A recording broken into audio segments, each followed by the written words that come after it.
Hi, I'm going to talk about the final essay that has undergone dramatic evolutions shaped by historical legacies, economic ideologies, and geopolitical shifts. From colonial influences to modern bilateral treaties, the rules and norms regulating foreign investment reflect both cooperation and conflict. This essay explores key concepts and tensions in the foreign investment legal framework, examines different perspectives, and reflects on the balance between investor protection and state sovereignty. The foreign investment law primarily aims to protect investments made across borders, often by granting foreign investors certain legal rights and access to arbitration mechanisms.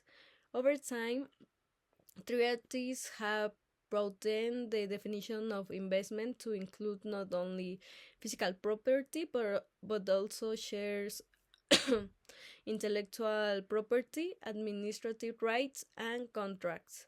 This expansion has been driven by the liberalization of global markets, the push for economic development, and pressure from powerful multinational corporations.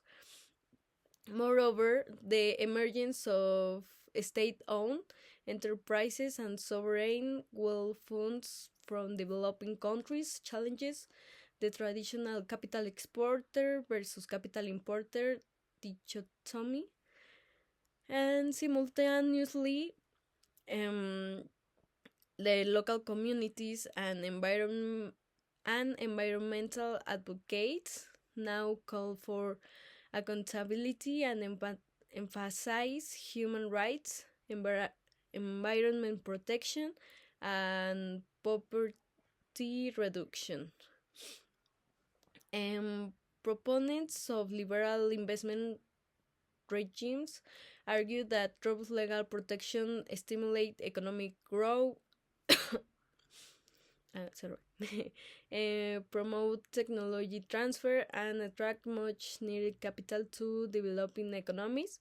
The support arbitration systems that allow investors to bypass national courts and viewing them as neutral and efficient.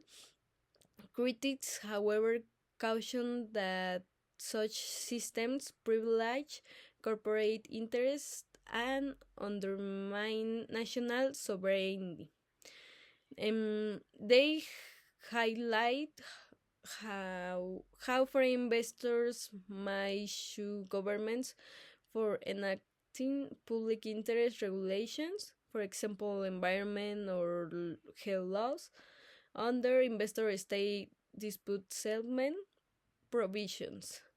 Furthermore, the lack of corporation accountability, unequal bargaining power, and historical exploitation raise ethical concerns. Some scholars advocate for a rebalancing of the legal framework where investor rights are merged with obligations. Others push for reforms within institutions like ICSID, or even propose alternative models for dispute resolution that better reflect equality and development goals. And for the conclusion, the international law for investment is a dynamic and contested field. While it has helped shape global economic integration, it also exposed deep tensions between development, justice, and market liberation. As new actors emerge and old paradigms falter, there is a growing need for a more inclusive and balanced approach that recognizes the rights of state and communities alongside those of investors. And well, the future of this legal framework depends on its ability to adapt to these challenges and build a fairer system for global economic relations.